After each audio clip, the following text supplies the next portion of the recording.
여러분, 혹시 마법처럼 돈이 사라지는 경험을 해보신 적 있나요? 아침에 분명 지갑에 있던 돈이 저녁에는 흔적도 없이 사라져버린 느낌.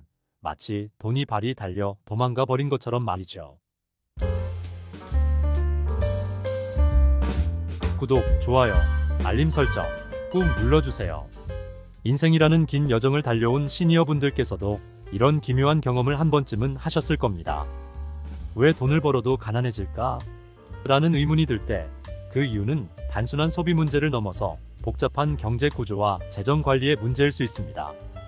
가령 젊은 시절에는 꾸준히 저축을 하며 나름대로 경제 계획을 세웠다고 생각했는데 나이가 들면서 오히려 생활이 더 팍팍해지는 이유는 무엇일까요?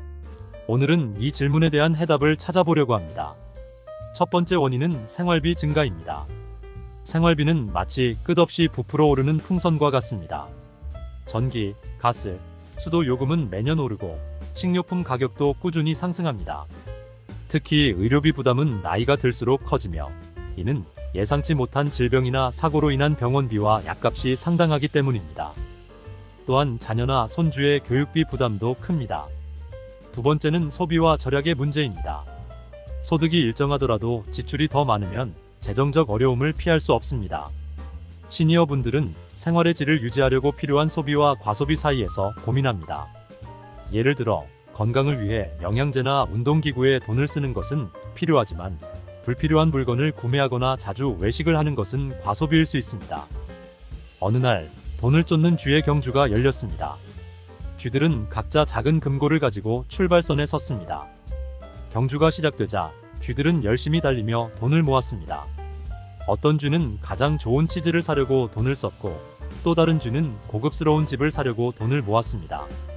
결국 가장 많은 돈을 모은 쥐는 매일의 작은 지출을 줄이고 필요한 것만 사며 꾸준히 저축한 쥐였습니다. 이 이야기는 우리에게 소비와 절약의 중요성을 일깨워줍니다. 세 번째로는 지출 관리의 중요성입니다.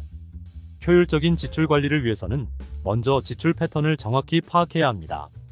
매월 지출 내역을 기록하고 분석하여 불필요한 지출을 줄일 방법을 찾아야 합니다. 가계부를 작성하거나 스마트폰 애플리케이션을 활용하는 것도 좋은 방법입니다. 각 지출 항목별로 예산을 설정하고 이를 지키는 것이 중요합니다. 네 번째 원인으로는 경제 구조의 변화가 있습니다. 그 첫 번째로 우리는 인플레이션을 기억해야 합니다.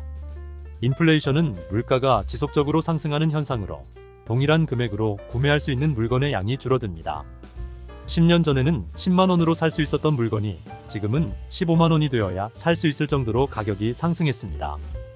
이러한 물가 상승은 시니어분들께 실질적인 생활비 부담으로 다가옵니다. 두 번째로는 고정 수입과 변동 지출의 불균형입니다. 많은 시니어분들이 은퇴 후 연금이나 저축된 자산에 의존합니다. 그러나 고정 수입은 인플레이션의 영향을 받습니다. 물가가 상승하면 고정 수입의 실질 가치는 감소하여 생활비를 충당하기 어려워집니다. 반면 의료비와 같은 변동 지출은 예측하기 어렵고 갑작스러운 부담이 될 수 있습니다. 세 번째로 재정 관리의 필요성입니다. 경제 구조가 변화함에 따라 재정 관리의 중요성도 커집니다. 고정 수입에 의존하는 시니어분들은 특히 재정을 신중하게 관리해야 합니다. 예산을 세우고 지출을 기록하며 장기적인 재정 계획을 세우는 것이 필요합니다. 옛날에 한 마을이 있었습니다. 마을 사람들은 경제 위기로 모두 어려움을 겪고 있었습니다. 하지만 마을의 지혜로운 할머니가 사람들에게 재정 관리를 가르치기 시작했습니다.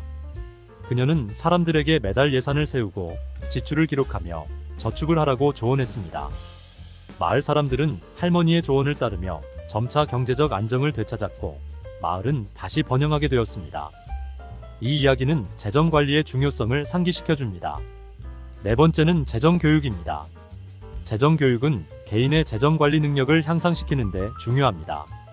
경제적 지식을 통해 다양한 재정 관리 방법을 배우고 이를 실생활에 적용하여 자산을 효율적으로 관리할 수 있습니다.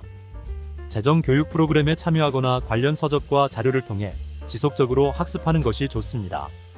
자, 이제 결론입니다. 이 글에서는 소득과 지출의 불균형, 경제 구조의 변화가 왜 가난해지는지의 주요 원인인지를 확인했습니다. 이를 해결하기 위해서는 다음과 같은 실천이 필요합니다. 첫 번째, 지출 관리입니다. 매월 지출 내역을 기록하고 예산을 설정하여 불필요한 지출을 줄입니다. 두 번째, 경제교육입니다. 경제적 지식을 쌓고 재정관리 능력을 향상시킵니다.